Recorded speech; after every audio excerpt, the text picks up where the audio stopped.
Assalamualaikum warahmatullahi wabarakatuh. Nama saya Fahmi Syarif dari PAI 2017A, STIP PGRI Pasuruan. Di sini saya akan menerangkan tentang metode pembelajaran sekaligus materi. Yang mana di sini saya mengambil materi mengenai daripada agama Islam, yaitu ada di kelas 9 MTS, ada di bab 12 menyuburkan kebersamaan dengan toleransi dan menghargai perbedaan. Yang mana di sini saya sudah memiliki bahan ajarnya. Ini adalah bahan ajar daripada bukunya atau buku paketnya yang saya ringkas dan saya print, hanya babnya saja, bab 12. Ini adalah simulasinya ketika menjalankan metode pembelajaran. Jadi di sini yang mana nanti mainnya itu, cara mainnya atau cara pelaksanaan metode pembelajarannya itu seperti yang saya gunakan. Di sini saya menggunakan metode pembelajaran yaitu pre-teaching, yang mana pre-teaching itu sendiri latihan atau praktek mengajar yang menjadi peserta didiknya itu adalah teman sendiri. Jadi misalkan saya dan atau murid-murid saya atau murid-murid saya ada beberapa orang, itu nanti yang menjadi guru sekaligus muridnya atau peserta didiknya itu dari mereka sendiri. Jadi mereka menerangkan sendiri kepada teman-temannya. Tujuannya daripada metode pembelajaran seperti ini, pre-teaching ini, itu bisa untuk memperoleh keterampilan dalam mengajar, bukan hanya dalam mengajar saja, tapi melatih dalam latihan untuk berbicara di depan umum, ataupun menjadi sebuah bekal nanti ketika mungkin ketika ikut lomba agar tidak grogi, ataupun ketika di masyarakat nanti ketika dimintai untuk berbicara di depan umum.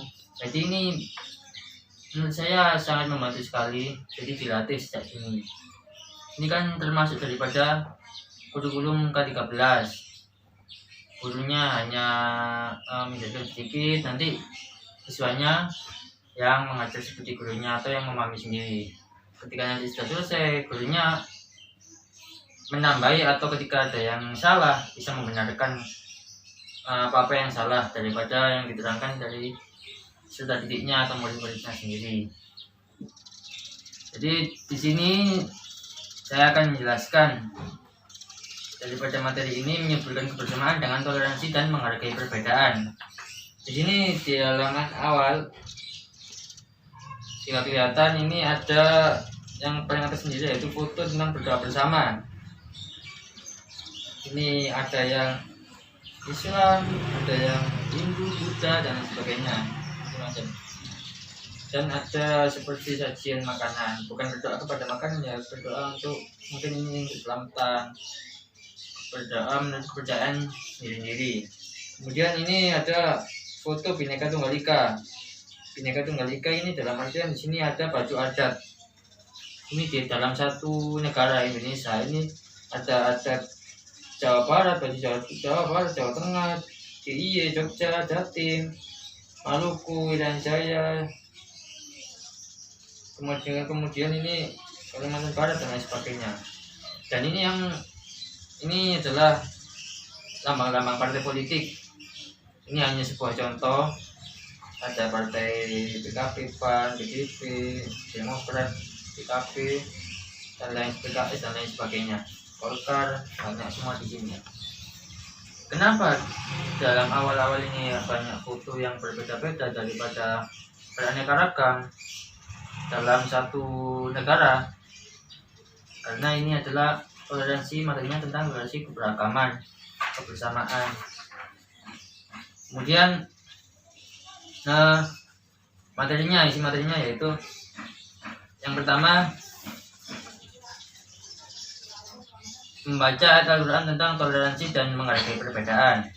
Ini dalam kelas 9. Kemudian memahami daripada hukum bacaan matnya. Peta konsepnya itu seperti ini. Nah, kemudian menghafalkan setelah memahami hukum bacaan mat. Kemudian menghafalkan ayat Al-Quran tentang toleransi dan menghargai perbedaan. Hanya beberapa ayat. Kalau jika setelah ini kemudian mengartikan tiap kata mufradat ayat Al-Quran tentang toleransi dan menghargai perbedaan, tiap perkataannya itu diartikan atau mufradatnya diartikan ke bahasa Indonesia. Kemudian menerjemahkan ayat Al-Quran tentang toleransi dan menghargai perbedaan. Kemudian yaitu memahami kandungan ayat tentang toleransi dan menghargai perbedaan. Kemudian mengamalkan dan membiasakan sikap toleran dan menghargai perbedaan. Kemudian semua ini dirangkum menjadi satu. Apa yang diperoleh dari semua ini? Adanya terbentuknya sikap mulia. Apa aja sikap mulia itu yang akan terbentuk dalam diri peserta didik atau murid atau santri atau peserta didik, sebutan yang lain, student, itu apa yang terbentuk? Jadi mencintai Al-Quran, kemudian menjadi anak yang toleran. Kemudian yang ketiga dapat menghargai perbedaan, rasa cinta kepada agama dan tanah air, menjauhi sikap permusuhan. Ini nanti akibat atau hasil yang diperoleh daripada peserta didik. Pertama tadi membaca Al-Quran tentang toleransi dan menghargai perbedaan. Itu sini salah satu contoh. Saya akan menyuruh daripada peserta didik saya atau murid saya untuk sama-sama untuk mengajarkan kepada muridnya.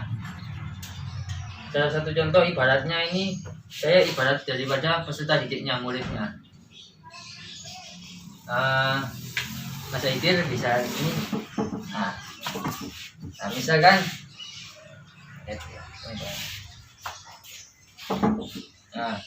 misalkan Mas Aidir ini adalah murid saya, dan saya ini ibaratnya karena nggak ada orang lagi ya, cuma ada 2 orang ya, saya ini ibaratnya siswanya juga.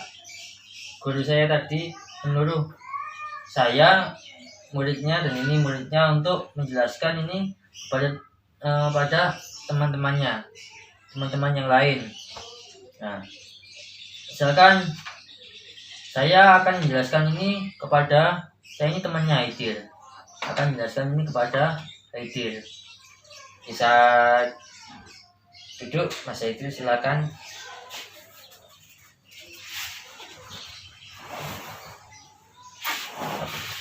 Nah, saya akan menjelaskan, saya ibaratnya ini murid juga ya, yaitu yang pertama Quran surat Al-Hujurat ayat 13 surat ke-49 dalam Al-Quran. Ya ayyuhan nasu inna khalaqnakum min dzakarin wa unsa wa ja'alnakum syu'uban wa qabaila lita'arafu inna akramakum 'indallahi atqakum innallaha alimun khabir. Yang mana artinya yaitu, wahai manusia, sungguh kami telah menciptakan kamu dari seorang laki-laki dan seorang perempuan, kemudian kami jadikan kamu berbangsa-bangsa dan bersuku-suku agar kamu saling mengenal. Sungguh yang paling mulia di antara kamu di sisi Allah ialah orang yang paling bertakwa. Sungguh Allah Maha mengetahui dan Maha teliti. Nah, ini daripada salah satu ayat tentang toleransi. Kemudian materi yang kedua, subtema yang kedua, yaitu memahami hukum bacaan mat. Nah, misalkan saya bergantian menyuruh teman yang lainnya untuk menggantikan saya untuk menerangkan materi yang selanjutnya. Silakan, saya Aidir. Saya terangkan yang ini saja Mas Aidir. Yang wakaf lazim saja cukup. Ya, saya akan menjelaskan tentang wakaf lazim. Wakaf lazim artinya harus berhenti. Ketika kalian membaca Al-Quran, kemudian menemukan wakaf lazim, Itu artinya pada tempat yang terdapat tanda wakaf lazim tersebut harus berhenti atau dalam kurung wakaf untuk mengambil nafas baru kemudian melanjutkan bacaan. Wakaf lazim ini disebut juga dengan wakaf ta'am atau wakaf sempurna. Tanda wakafnya adalah mim. Perhatikan contoh-contoh potongan ayat berikut yang di dalamnya terdapat wakaf lazim. Contohnya sebagai berikut. Bismillahirrahmanirrahim. Ayyakuna lahu walad lahu ma fis samawat. Bila kalian menemukan tanda wakaf lazim semacam ini, maka bacaan harus dihentikan sejenak untuk mengambil nafas, baru kemudian dilanjutkan lagi. Nah, seperti barusan yang diterangkan oleh Mas Zaidil, nah itu kepada murid-muridnya bisa dilihat murid-muridnya menyimaknya seperti apa.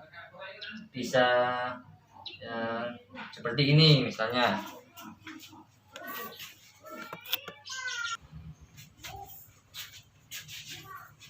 Nah, murid-muridnya misalkan seperti ini, ibaratnya kursi sekolah wis ya, ibaratnya seperti ini. Jadi pembelajaran ini itu saya rasa sangat efektif sekali. Nah, selanjutnya saya juga akan sedikit menerangkan daripada materi yang selanjutnya. Jadi di sini yang selanjutnya subtema yang ketiga itu menghafalkan ayat Al-Quran tentang toleransi dan menghargai perbedaan.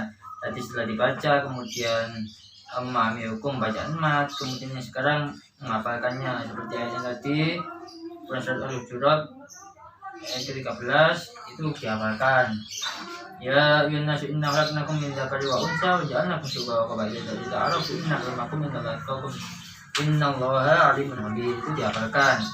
Nah, yang selanjutnya yaitu subtema yang keempat mengartikan tiap kata atau mufradatnya ayat Al-Quran tentang toleransi dan menghargai perbedaan. Saya contohkan tadi surat Al-Hujurat ayat ke-13, ya ayuhan nas, ya ayuhan, wahai annas, manusia.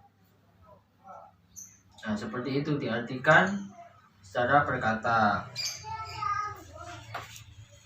Min inna khalaqnakum,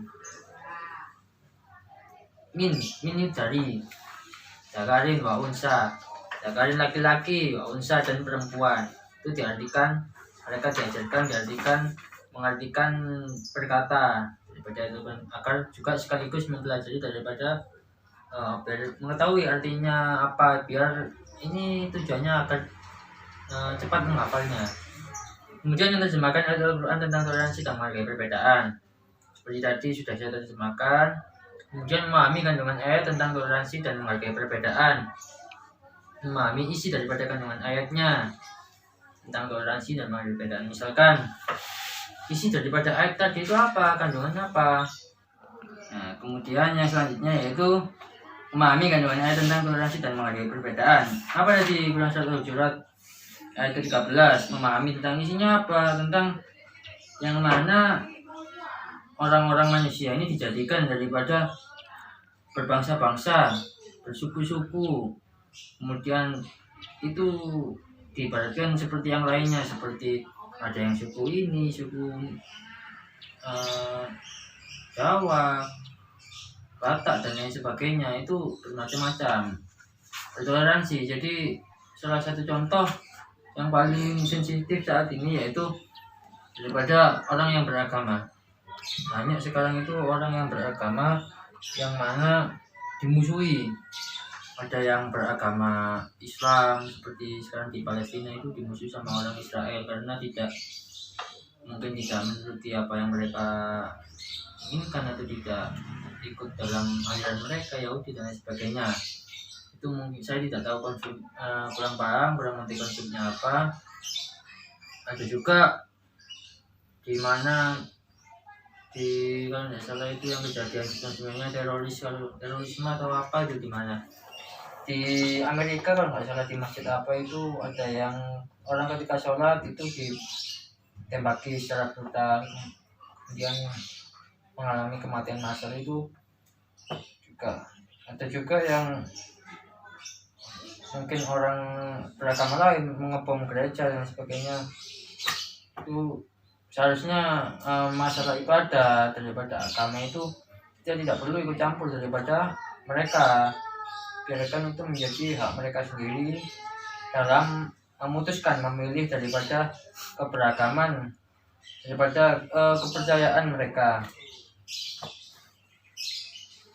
Nah, seperti itu. Jadi misalkan atau salah satu contoh tadi yang ada di gambar di depan ini salah satu contoh partai, misalkan beda partai, beda pilihan, tak boleh kita memusuhi, mencemooh, hingga menimbulkan atau membuat isu-isu yang tidak baik ya. Mungkin partai A, partai B, partai C itu korupsi, ada yang di sini A, B, C dan lain sebagainya. Seperti itu tidak boleh. Kita harus adanya toleransi, karena dalam hidup ini kan ya ada pilihan, perlu pilihan, pilih sendiri-sendiri. Kemudian mengamalkan dan membiasakan sikap toleran dan menghargai perbedaan. Ketika sudah tahu daripada apa-apa yang menjadi toleransi dalam hidup ini, kita juga harus bisa mengamalkannya. Bukan hanya tahu tapi tidak bisa mengamalkan, tetap tidak toleran dan lain sebagainya. Tapi kita harus toleran, mengamalkannya, dan juga harus bisa membiasakan sikap toleransi. Cuma orang toleransi itu jangan sampai kelewatan. Dalam artian akidah itu kan nggak bisa toleran. Dalam artian kamu atau kalian beragama Muslim, Islam, itu ikut-ikut ke gereja, ikut temannya yang Muslim, misalkan Kristen, ikut ke gereja, ikut sholat di sana. Itu kan ya sudah toleransinya menurut saya sudah berlebihan seperti itu. Kecuali kalau seperti itu orang-orang seperti kita kan ya mungkin pemahaman agamanya atau apa itu kan masih di bawah rata-rata, masih belum dikatakan tinggi, belum bisa dikatakan tinggi. Jadi dalam hal akidah sebaiknya kita tidak ikut campur dan tidak mengikuti daripada akidah teman kita, meskipun itu yang berbeda agama seperti itu. Jadi tetap harus bisa mempraktekannya dalam kehidupan sehari-hari. Kemudian apa yang dihasilkan daripada pembelajaran tadi? Dari semua yang dihasilkan tadi itu dicangkup menjadi satu, sikap mulia. Kemudian ketika telah terbentuk sikap mulia itu karena biasa tadi, sehingga terbentuknya mencintai Al-Quran, menjadi anak yang toleran, kemudian dapat menghargai perbedaan, rasa cinta kepada agama dan yang lain, kemudian menjauhi sikap permusuhan. Karena jika orang itu tadi tidak ada toleran atau apapun dalam hal toleransi, tidak mempunyai hal itu, maka orang ini tadi akan sulit hidup di masyarakat itu. Saya rasa sulit, karena dalam masyarakat itu kan orang itu kan ya beragam, tidak semuanya menjadi seperti apa yang kita inginkan. Seperti itu. Saya kira materi dan simulasi ini cukup. Ini bahan ajarnya ini ada di buku siswa pendidikan Islam dan budi pekerti. Ini buku siswa, ada di buku paket buku siswa. Bisa murid-murid kalian ini meminjam di perpustakaan juga ada, atau beli di toko-toko buku itu ada. Karena saya di sini simulasi metode pembelajaran sekaligus mengajarkan materi ini, jadi saya rasa cukup sampai sekian. Apabila ada salah kata atau salah penyampaian saya mohon maaf yang sebesar-besarnya. Saya rasa cukup ini dan terima kasih.